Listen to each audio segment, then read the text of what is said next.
The next topic is rotation theorem in complex number.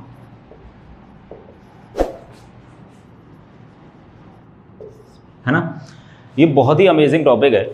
जैसे आप vectors में करते हो ना सारी चीजें, एज इट इज आप यहां पे रिप्रेजेंट कर सकते हो। मैं आपको यहां पे एक एग्जांपल के थ्रू समझाता हूं चीजों को। जैसे सपोज ऑरिजिन के रिस्पेक्ट में यहां पे कोई भी दो कॉम्प्लेक्स नंबर है हमारे पास, this is Z1 and this is Z2। Okay, या मैं ऐसे कहूं, आप ऐसे समझो इसको, this is a vector OA vector, है ना, जिसे मैं रिप्रेजेंट कर रहा हूं यहां पे Z1 से, and this is OB vector जिसे मैं रिप्रेजेंट कर रहा हूं Z2 से। मैंने इस OA वेक्टर को एंटी क्लॉकवाइज डायरेक्शन में थीटा एंगल से रोटेट करके एक नया वेक्टर बनाया है, OB वेक्टर, है ना। So what is OB vector? OB vector is a vector कब मिला है? जब आपने OA वेक्टर को एंटी क्लॉकवाइज डायरेक्शन में थीटा एंगल से रोटेट किया है, and you just want to find out this OB vector in terms of OA vector simply. तो आपको जो ध्यान देने वाली बात है दैट इज कि आपने जिस कॉम्प्लेक्स नंबर, या मैं ऐसे कहूं, ऐसे समझो, चलो इसको, this is Z1 and this is Z2। Okay, अभी मैं ये मान के चल रहा हूं, इसको आपने अगर ये इसको रोटेट किया है तो इसके मॉडुलस में तो कोई फर्क नहीं पड़ेगा, है ना। जो डिस्टेंस ऑरिजिन से इस वाली कॉम्प्लेक्स नंबर की होगी, सेम एज इट इज वही डिस्टेंस इस वाली कॉम्प्लेक्स नंबर की होगी। बहुत सिंपल है।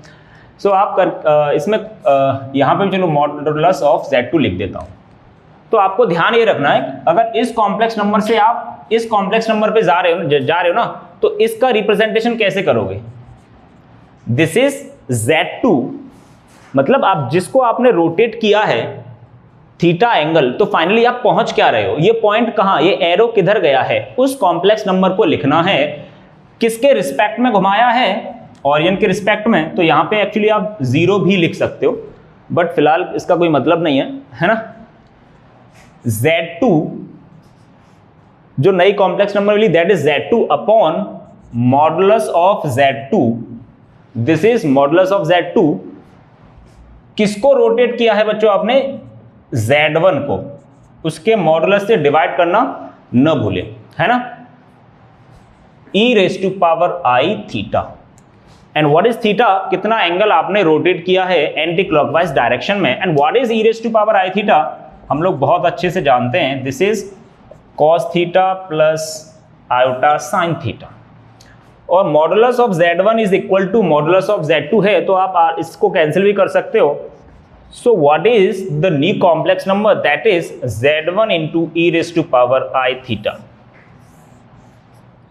ये है आपकी नई कॉम्प्लेक्स नंबर Z2, जिसे आप Z1 के टर्म्स में रिप्रेजेंट कर सकते हो, बट कंडीशन है कि आपको एंगल पता होना चाहिए, है ना। आप किसी भी कॉम्प्लेक्स नंबर को बना सकते हो। अब मैं यहां पे आपको एक एग्जांपल के थ्रू और क्लियर करता हूं। जैसे ये कॉम्प्लेक्स नंबर है बच्चों, यहां पे this is Z1 is equal to 1 plus iota. Okay, अब आपको एक नई कॉम्प्लेक्स नंबर बतानी है Z2। कब बतानी है? जब आपने इस कॉम्प्लेक्स नंबर को π/2 डिग्री रोटेट किया है एंटी क्लॉकवाइज डायरेक्शन में, है ना, यहां से लेके ऐसे इन एंटी क्लॉकवाइज डायरेक्शन। तो आपको बताना है जो नई कॉम्प्लेक्स नंबर होगी वो कितनी होगी। अब पहली वाली कॉम्प्लेक्स नंबर आपको गिवन होगी यहां पे, दिस इज 1 प्लस आयोटा। तो आपको अप्लाई कैसे करना है? ये रोटेशन थ्योरम आपने यहां से एंटी क्लॉकवाइज डायरेक्शन में रोटेट किया, तो ये जो एरो है ना, जिस कॉम्प्लेक्स नंबर के ऊपर पड़ रहा है ना, उसको रिप्रेजेंट करो पहले Z2 माइनस 0। ये -0 किस लिए कर रहा हूं मैं? इस 0 कॉम्प्लेक्स नंबर के लिए ना। Z0 इज 0, तो ऐसे लिखते हैं इसको, प्रॉपर वे में लिखते हैं ना, दिस इज Z0। इस वेक्टर को बना लो, ऐसे समझो आप, फाइनल माइनस इनिशियल। इस वेक्टर को आपने घुमाया है एंटी क्लॉकवाइज डायरेक्शन में, तो what is this vector? Z2 minus Z0 upon modulus of Z0, है ना। What is modulus of Z2 minus Z0 is equal to, इस कॉम्प्लेक्स नंबर को घुमाया है तो यहां पे इसको लिख दो Z1 minus Z0 upon modulus of Z1 minus Z0, कितना एंगल घुमाया है, π/2, तो ये आ जाएगा यहाँ पे e raise to power iota into π/2। अब सेम कॉम्प्लेक्स नंबर को आपने घुमाया ना तो मॉडुलस तो सेम होगा, this is modulus of Z1 मान लेता हूं और ये √2 है तो ये भी √2 होगा, इसका मतलब ये चीज़ तो सेम ही है ना, इसको आप कैंसिल कर सकते हो। Z0 0 है आपका तो Z0 की जगह पे 0 डाल सकते हैं। What is Z1? Z1 is 1 plus iota, what is e raise to power i π/2, cos π/2 plus i sin π/2, है ना। What is cos π/2? 0, 1 plus i, what is sin π/2 is 1 into iota, तो ये हो गया आपका आयोटा प्लस आई square, मतलब -1 plus iota. ये वो आपकी कॉम्प्लेक्स नंबर आई है Z2 जो आपने Z1 को π/2 degree anti clockwise direction rotate किया है तब, this is the new complex number. अब इसको एक जनरल मेथड से इसको डिराइव कर लेते हैं, मतलब जनरल एक्सप्रेशन लिख देता हूं मैं जो हमेशा वैलिड होगा फॉर एनी कॉम्प्लेक्स नंबर। इसके लिए एक जनरल रूल बनाते हैं यहां पे,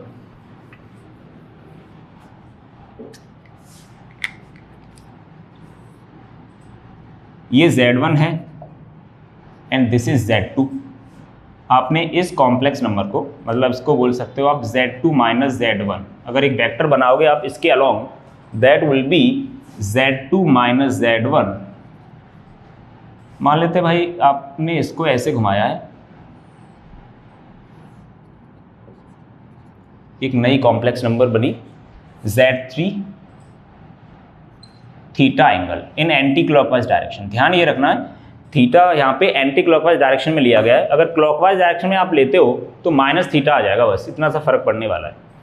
तो आप यहाँ पे लिख सकते हो फाइनल जो कॉम्प्लेक्स नंबर है वो क्या होगी, Z3 माइनस Z1, फाइनल वाली complex number in vector form, जैसे आप वेक्टर बनाते हो ना वैसे रिप्रेजेंट कर सकते हो यहाँ पे, final complex number minus initial complex number divide by modulus of this Z3 minus Z1 is equal to, किस कॉम्प्लेक्स नंबर को घुमाया है, that is Z2 minus Z1 upon modulus of Z2 minus Z1, कितना angle घुमाया है, theta, उसको आपको लिख देना है e raise to power iota theta. And what is e raise to power i theta, सब लोग जानते हो, this is cos theta plus iota sine theta, है ना।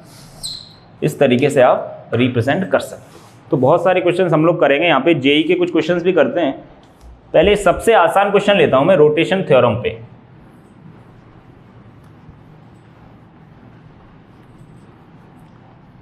एक आसान क्वेश्चन लेता हूं कि भाई एक कॉम्प्लेक्स नंबर है यहाँ पर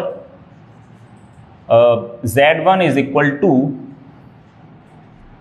आयोटा, है ना, और एक Z1 कॉम्प्लेक्स नंबर ये गिवन होगी आपको। अब आपको इसको 90 डिग्री रोटेट करना है इन एंटी क्लॉकवाइज डायरेक्शन, है ना। तो जो नई कॉम्प्लेक्स नंबर होगी वो कितनी होगी वो आपको बताना। दिस इज Z1, है ना। अब आपको एंटी क्लॉकवाइज डायरेक्शन में घुमाना है 90 डिग्री, तो आप यहां पे आ जाओगे ना रियल एक्सिस पर। तो ये तो समझ में आने वाला है कि भाई जो भी नई कॉम्प्लेक्स नंबर होगी Z2 that will be real, मतलब इस रियल एक्सिस पे लाई करेगी वो, this is real axis. Approach क्या रहेगी, किसके रिस्पेक्ट में आप इसे घुमा रहे हो, और इनके रिस्पेक्ट में, है ना।